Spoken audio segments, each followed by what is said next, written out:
At 76, Charles finally admitted what so many had suspected for decades. He was already considered the trash of the royal family even before those words ever left his lips. His life had been built on denial, deception, and carefully planned propaganda. Watch this video till the end to find why Charles has revealed everything at this age and how everything was related to his ex-wife and the weight of a crown he hadn't yet worn. Born in November 1948, Charles came into a family that demanded loyalty to duty above loyalty to oneself. From the very beginning, his mother, Elizabeth, was not just a mother. She was the queen. The woman who tucked him into bed at night was the same woman who disappeared for months on Commonwealth tours, leaving Charles in the care of nannies. His father, Prince Philip, tried to mold him into steel by sending him away to Gordonstoun, which was a known brutal boarding school in Scotland, where he was bullied, mocked, and humiliated. In private letters, Charles described it as hell on earth. These scars never left him. They taught him early that emotions had no place in his life, and yet those very suppressed emotions would later explode in the most scandalous way possible. The world saw Charles grow into a man, but they never saw the child who was desperate for affection. That lack of warmth would guide every relationship he ever had. When he was young, before Diana, before Camilla, Charles was already known in elite circles for dating constantly. At least 20 serious relationships passed through his life before he ever settled down. Actresses, aristocrats, celebrities, each one carefully used and discarded because none of them was enough. Why? Because Charles was never allowed to marry for love. He was expected to marry for the monarchy. By the late 1970s, the pressure was unbearable. His uncle, Lord Mountbatten, pushed him toward finding a suitable bride. Suitability meant youth, purity, and aristocratic ties, and that is where Diana Spencer entered. A shy teenager, barely out of her childhood, Diana fit the requirements. What the world didn't know, at least not then, was that Charles was already in love with someone else. It was none other than his ex, Camilla, the woman who would ruin so many lives, the woman who would trigger the biggest crisis in modern royal history. When Charles proposed to Diana in February 1981, the engagement interview itself revealed what most people ignored. When asked if they were in love, Diana replied instantly, "Of course." Charles hesitated. Then came his infamous line, "Whatever in love means." That wasn't a slip of the tongue. It was a warning no one took seriously. The wedding in July 1981 was broadcast to 750 million people around the world. A fairy tale, they called it. But behind palace walls, it was closer to a funeral march. Diana had found a bracelet Charles had commissioned for Camilla just days before the wedding. He gave it to her, engraved with the letters G and F, which referred to Gladys and Fred, their pet names for each other. Diana confronted him, but the machine of monarchy was bigger than her pain. She was told to shut up and keep silent. This silence carried into their marriage. Charles kept in contact with Camilla, denying it to everyone, including Diana. But the truth always leaves a trail. Phone calls, secret meetings, gifts. The press began to circle. Diana herself felt trapped. Years later, she admitted that the day she walked down the aisle, she already knew she was marrying 3 people. The cracks became public by the mid-1980s. Diana suffered from bulimia, fueled by stress, loneliness, and betrayal. Charles grew cold, more distant, turning fully toward Camilla. Their private conversations, recorded and leaked, became some of the most humiliating scandals in royal history. The one that the public never forgot was the Camilla Gate tape, published in 1993. In it, Charles was heard telling Camilla he wished he could live inside her trousers, even joking that he wanted to be reincarnated as her tampon. We will tell you in more detail about it later, but for the monarchy, it was shameful on a scale they had never faced before. For Charles, it was exposure of the very secret he had tried to hide for decades. But what the public didn't know was how deep this went. The tapes were not just embarrassing. They revealed that Charles had never intended to give Camilla up, not even for his wife, not even for his country. He risked it all. And as more details surfaced, questions were asked. Why was Diana, the most photographed woman in the world, spiraling into despair while Charles was openly, defiantly pursuing Camilla? Why was the monarchy willing to sacrifice Diana to protect Charles? And how far would Charles go to keep the truth buried? When things were breaking down, the public was given the excuse that Charles and Diana were simply incompatible. But that word doesn't explain the betrayal Diana lived through, nor does it explain why the Queen herself stepped in, demanding their separation in 1992. This was not incompatibility. This was a marriage destroyed by a love affair Charles refused to end. And here is where the story begins to go crazy. Because the question remained, when Charles was keeping up appearances, even after this all happened, what was Charles really protecting? His reputation or something larger? After decades, when Charles finally admitted what we suspected, it wasn't just about Camilla. It was about the institution, the cover-ups, and the painful cost of silence. But before we can reach that confession, we must discover every hidden layer that brought him to that point. The moment Charles inherited the crown, his past stopped being shadows behind palace walls and became history carved into the throne itself. What Britain had quietly suspected for decades was now impossible to avoid. Charles was not the fairy tale king his mother had tried to sell him as, nor was he the heroic prince of youth. He was the monarch of scandal, built by betrayal and haunted by the woman the world loved more than him. Every scandal Charles had endured seemed to reappear the day he was crowned. From the moment Diana's funeral silence fell over Britain, there had been a growing unease about what role he had played in her unhappiness. The world still remembers Diana's famous interview in 1995, when she admitted that there were 3 of us in this marriage. That sentence had cut Charles's public image deeper than any tabloid ever could. And yet, what many did not know at the time was that Charles had already been caught in an even darker humiliation that the palace tried desperately to bury.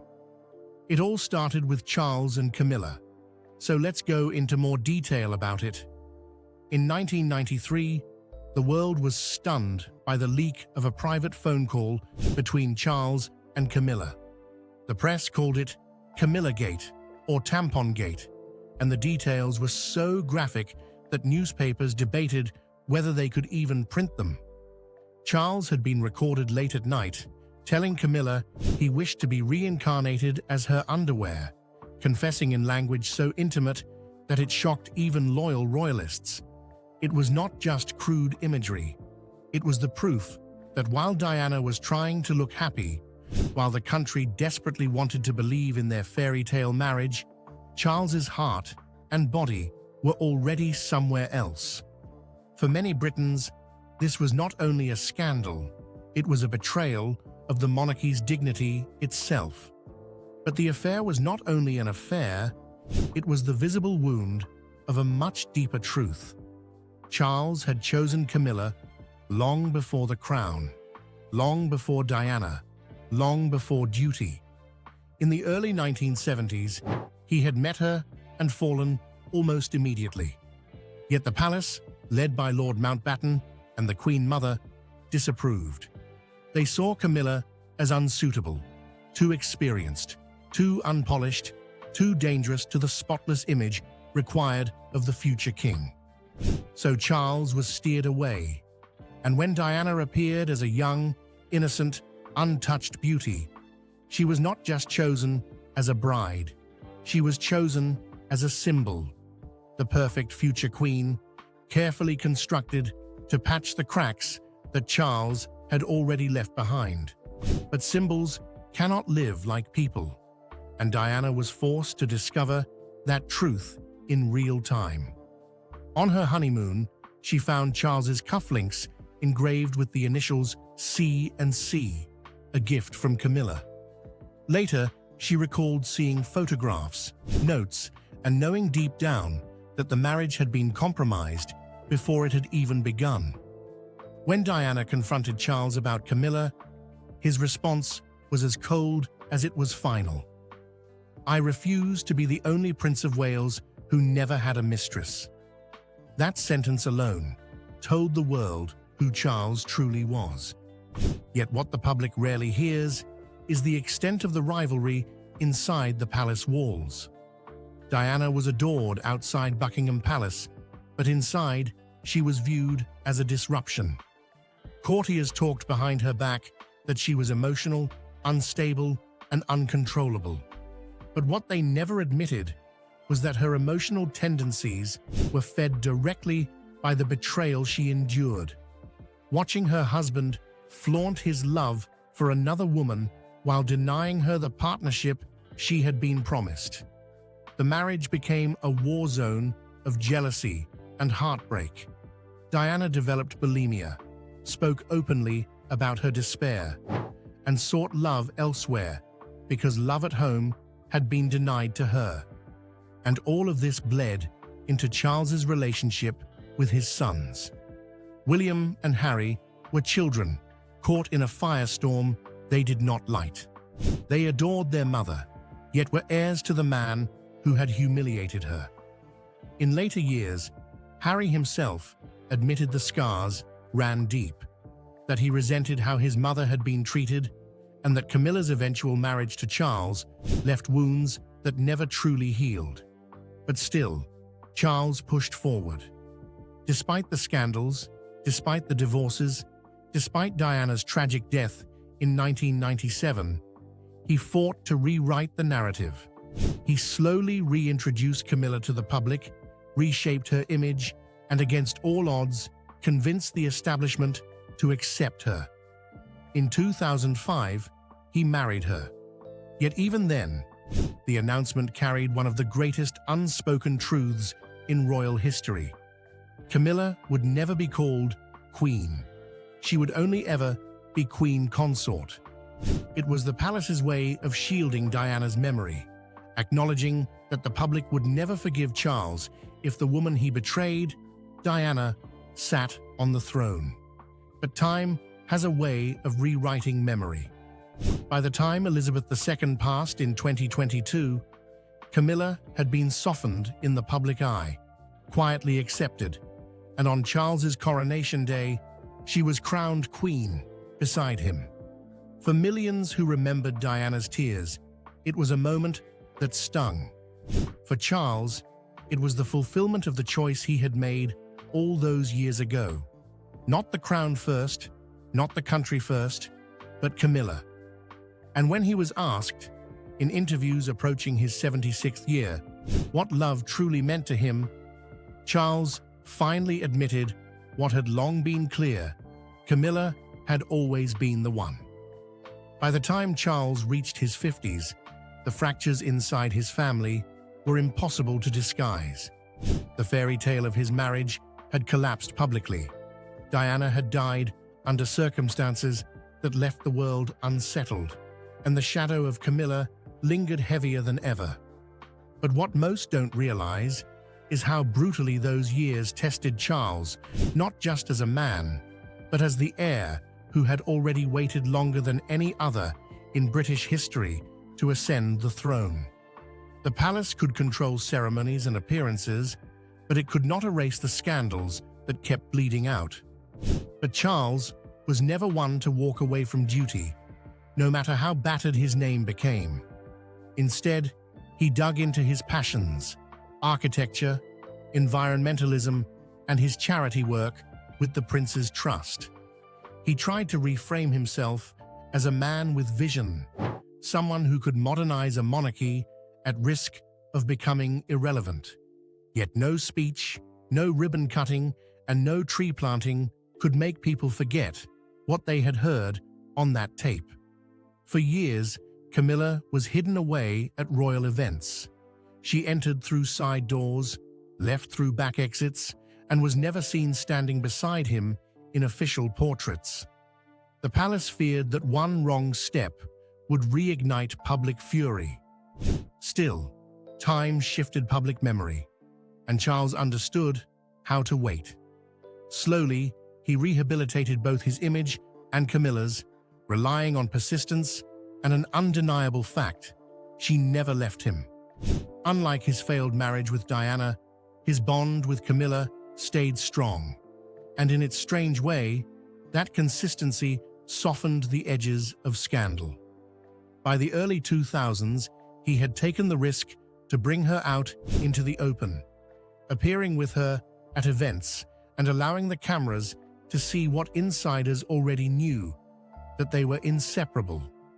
But the silence surrounding Diana's death never disappeared. Questions kept resurfacing. Why had the marriage been allowed to deteriorate so disastrously in the first place? Why had Charles not fought harder for her, or perhaps for his family's acceptance of the woman he loved before marrying Diana at all? Even as he rebuilt his public standing, those doubts clung to him. When Diana's famous 1995 Panorama interview was later revealed to have been manipulated by deceptive tactics from journalist Martin Bashir, Charles's defenders argued he had been treated unfairly. Yet the truth remained that the emotional damage was done. Millions saw Diana's tears, her pain, and her words about being trapped in a system designed to crush individuality. And at the center of it was Charles. So, what happens to a man when he spends half his life waiting to be king while the world debates if he even deserves it? Charles carried that question silently. He admitted years later, in rare interviews, how suffocating the press attention had been, how he felt misunderstood and misrepresented. But even those confessions never erased the perception that he had failed Diana. The public could forgive his eccentricities, his strange remarks about architecture, even his tampon joke. What they could not fully forgive was how his pursuit of Camilla had cost Diana her happiness.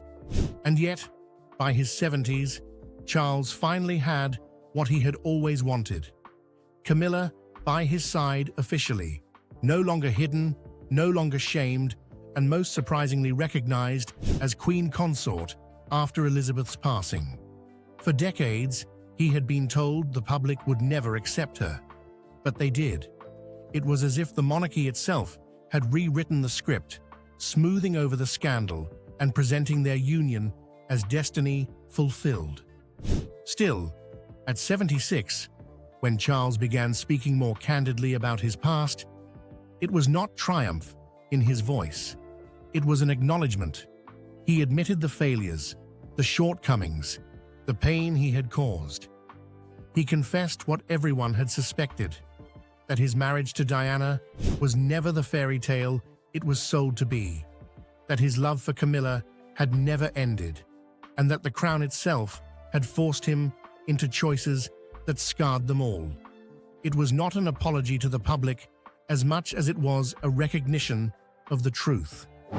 After everything we have told you, you might start to see that the story of Charles had always been wrapped in undisclosed drama. But when he turned 76, silence was no longer possible.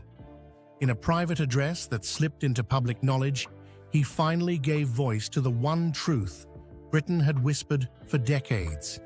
He confirmed that his heart had never belonged to Diana, not fully, not in the way the world needed it to. And with that confession, everything shifted. But before that revelation, one final chapter needed reckoning. For years, Charles's loyalty to Camilla was not just a private affair, it was a public humiliation.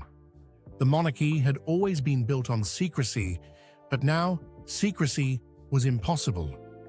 After Diana died in 1997, when the nation wept for the princess, Charles faced open fury.